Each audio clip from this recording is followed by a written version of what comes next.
Voila! In view, a humble vaudevillian veteran, cast vicariously as both victim and villain by the vicissitudes of fate. This visage, no mere veneer of vanity, is a vestige of the vox populi, now vacant, vanished. However, this valorous visitation of a bygone vexation stands vivified, and has vowed to vanquish these venal and virulent vermin, vanguarding vice and vouchsafing the violently vicious and voracious violation of volition.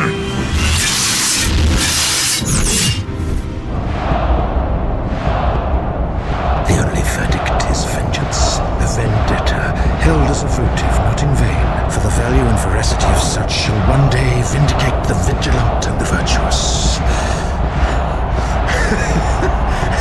Verily, this vicious swirls of verbiage veers most verbose, so let me simply add that it's my very good honor to meet you, and you may call me V. Are you like a crazy person? Welcome to the Regular Guy Vikings Hour, and thank you for visiting the channel. It's been a minute since I've recorded, and the reason why is because me and my family actually moved. I think the last time I recorded the video was way back around draft time, so it's probably been a good 4, maybe even 5 months since I've recorded something, but I'm glad to be back. I'm getting in just under the wire right before the season starts here in about 3 hours, and I'm ready to get back into it. I've got a few changes on the backdrop, and I'm ready to go. So let's jump right into it. I'm going to start us off with an NFL pick show, and what we're going to look at first before we get to the picks is I'm going to go through my season power rankings. Okay, so we're going to pull the power rankings over so we can take a look at those, and I'm just going to run down where I see the league as it stands right now before the season starts. I mean, technically 2 games have already been played. I didn't quite get a recording in before those happened, but regardless, it's just 2 games, not a big deal. So right off the bat, I've got the Baltimore Ravens as my number 1 team in the league. I've got the Bills at number 2, Eagles at 3, Chiefs at 4, Lions at 5. I've got the Broncos, which may be a surprise, at 6, Chargers at 7. I like them a little bit better than maybe some of the national media. I've got the Packers at 8, even with the Micah Parsons addition. I don't have them any higher than 8th, so I still have them as a pretty good team. But not quite top 5 just yet. We'll see how things go for them. We've got the Bucks at 9, the Commanders at 10, Bengals at 11, Rams at 12, Steelers at 13, Cardinals at 14, 49ers at 15, and Seahawks at 16. Now, you might be a little bit surprised that I don't have the Vikings in the top 16. I'm actually going to get to that in a later episode. But for right now, I've actually got our Minnesota Vikings ranked 17th in the league to start the year. And I'll explain thoroughly my reasons behind why I have them ranked here. We've got the Texans at 18, the Falcons at 19, Patriots at 20, Raiders at 21, Jaguars at 22, Dolphins at 23, Colts at 24, Cowboys, I've got them way down at 25. Bears, I also have way down at 26. And then the last few teams probably won't surprise anybody. Jets at 27, Saints at 28, Panthers at 29, Browns at 30, Giants at 31, and Titans at 32. Now, the reason why I wanted to run down the power rankings before I got into the picks is because it's like a starting baseline for me for how I choose the games. So it's important to know where the team is going to begin the year and how that's going to affect, where I'm going to place them in terms of betting on them and things of that nature.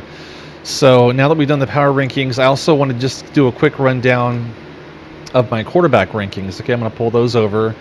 And as you can see here, I've got Lamar Jackson as my number 1 quarterback. And just to kind of explain what I do is I basically just take 6 different ways that you can rate a quarterback, and I kind of just average them all out and see who comes out on top. So I include EPA, PFF grade, the quarterback ELO, the QBR, the rating, and then the ringer rankings.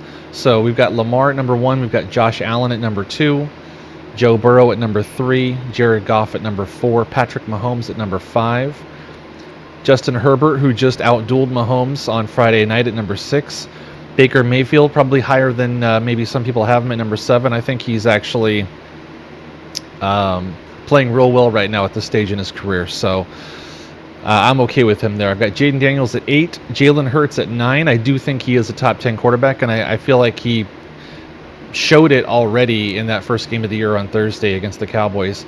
And then I've got Kyler Murray at 10, rounding out the top 10. Brock Purdy at 11, Jordan Love at 12. That might surprise some people. He's not quite a top 10 quarterback in my mind, and it really has to do with the fact that, it's just based on the rankings, but I think that the statistics and the national media would agree that he's a little bit too inconsistent to be considered a bona fide top 10 guy right now. Tua at 13, I think he's really being slept on. I think he's better than the one people are giving him credit for. Matthew Stafford at 14, Darnold coming in at 15. The expectation is that he will play close to what he performed at last year. And then we have Geno Smith at 16, Bo Nix at 17, Aaron Rodgers at 18. Russell Wilson maybe a little bit high here at 19. Trevor Lawrence at 20. I could see him bumping up as the season goes on. CJ Stroud, kind of a sophomore slump there, so he's at 21. Dak Prescott could probably rise up the board once he starts to play a little better at 22. Justin Fields at 23, maybe a little bit high, but the end of the list has a lot of, either guys who are trying it one more time, like a Daniel Jones or Joe Flacco, or guys who are just unproven. So then Drake May at 24, Bryce Young at 25, Joe Flacco at 26. Caleb Williams, I have him all the way down at 27. He has a lot to prove this year. Daniel Jones at 28, Michael Penix at 29. I've got J.J. McCarthy all the way down at 30, simply because he hasn't played yet. So we have to find out, what he's got. Cam Ward at 31, and then Spencer Rattler is my last ranked quarterback at 32.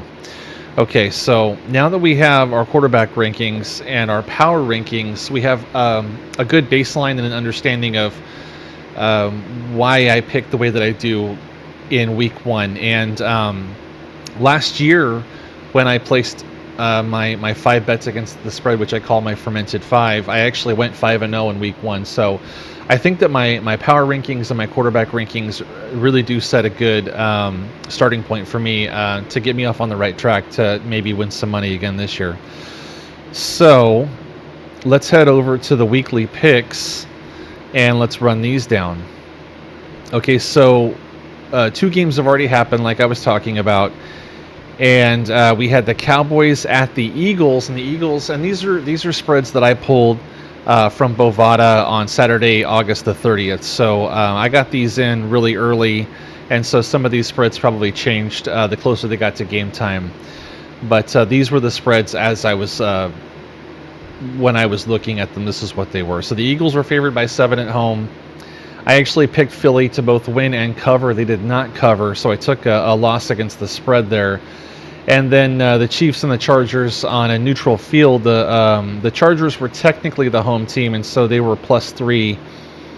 And so I did have the Chiefs to win, but then the Chargers to cover. So the Chargers did cover, but of course the Chiefs did not win. They lost by 6. So I'm both 1-1 straight up and also against the spread so far through 2 games. So what I'm going to do is I'm going to go through all of the games except my Fermented Five, and then we will do the Fermented Five, and then I'll show you the Bovada bet slips, and just kind of like, the proof is in the pudding, right?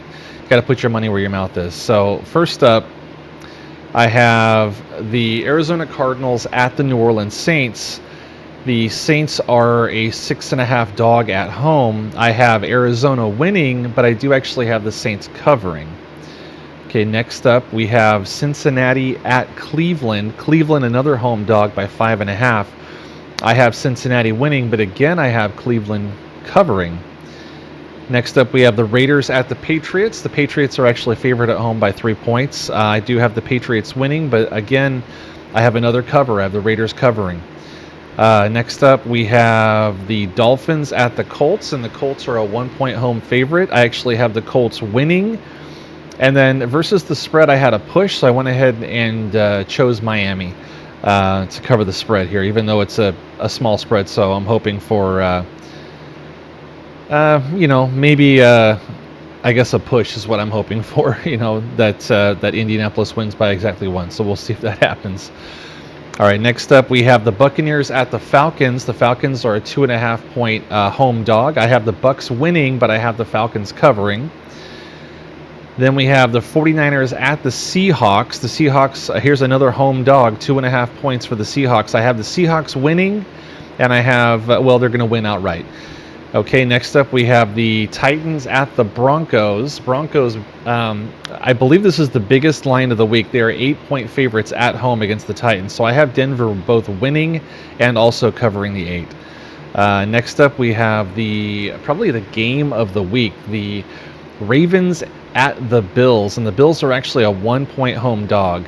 Now I have the Bills winning this, and so they're basically going to win this outright. So Baltimore will not be covering the spread. And then finally, a game that I put no money on because this one was just too close to call, at least right now in week 1, with just so many unknowns about both teams. The Bears were at that time 1.5-point dog at home. I actually have the Vikings winning, but I had the Bears covering that 1.5. So now what we're going to do is we're going to get into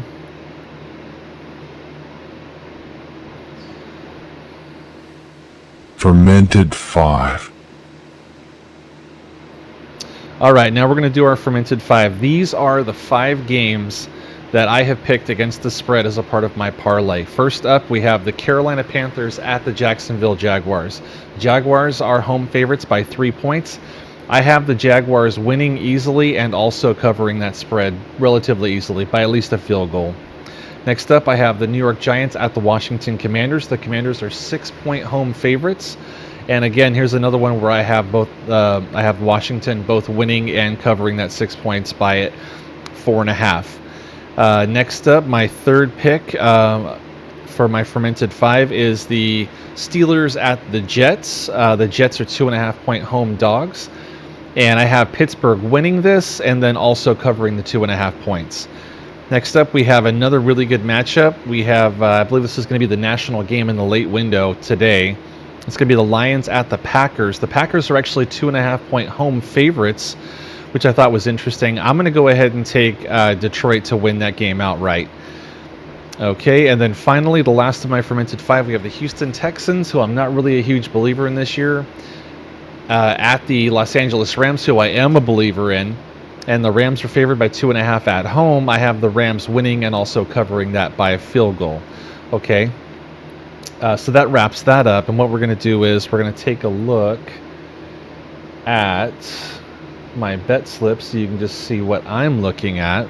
Let me pull it up for myself here. So what I did was, so number one, let me go back to the spreadsheet real quick so you can see. You're going to see 10 games highlighted. Oh, hold on.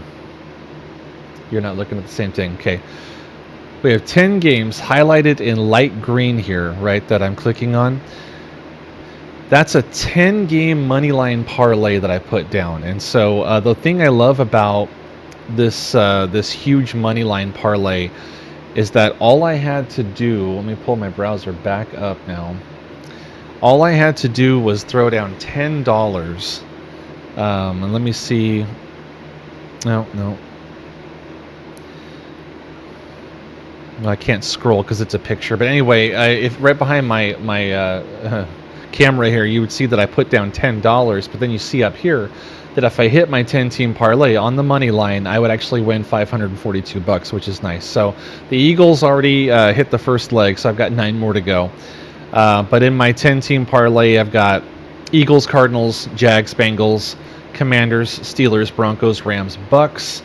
And then on to page 2, the Patriots wrap up the 10-team money line parlay. And then finally, for the Fermented Five, the 5-team parlay, where I have 5 games where I bet against the spread, I put down $20. You can actually see that here.